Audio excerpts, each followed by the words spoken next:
Delhi's Gandhinagar locality is home to one of Asia's largest textile markets, with the livelihoods of many traders and merchants intricately linked to this wholesale hub. Ahead of the union budget for 2025-26, traders here cite differential goods and services tax (GST) rates as one of their major concerns. They urge the finance minister to place all raw materials and finished products under a single tax slab.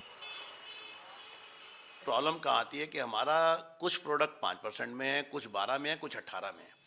तो basically उनकी calculation करते समय या जब हम return file करते हैं GST की, दैट क्रिएट्स एक हमारे लिए बड़ा प्रॉब्लम का विषय होता है। 18% में हमने कितना लेना है, तो एक प्रोडक्ट के जितने भी रॉ मटेरियल हैं एक इंडस्ट्री के, उन सबको एक स्लैब में आना चाहिए।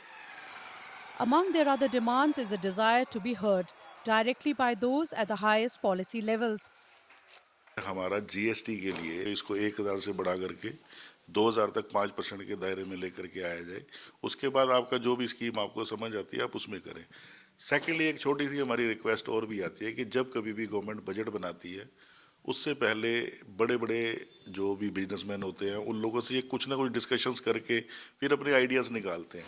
तो जो हम लोग ग्राउंड लेवल के ऊपर काम करने वाले लोग हैं, कम से कम हमारा भी कोई एक रिप्रेजेंटेटिव उन लोगों में बैठे जो बैठ करके जो ओरिजिनल हमारी जो प्रॉब्लम्स हैं, जो हमारी रिक्वायरमेंट्स हैं, कम से कम उसके बारे में डिस्कशंस तो करें। गांधीनगर का जो मार्केट है, ये जो व्यापार जो प्रारंभ किया है, एक कहना चाहिए पटरी से व्यापार आया था यहाँ, और पटरी से जो व्यापार आया था लघु उद्योग के रूप में आया था। आज वर्तमान में ये बहुत बड़ा एक इंडस्ट्री हब बन गया है।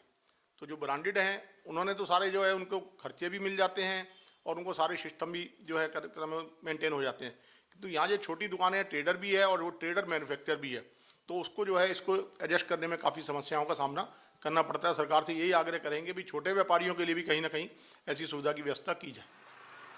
Traders in Gandhinagar are optimistic, saying their demands are perfectly justified, and if addressed, they will not only boost their businesses but also the textile industry as a whole.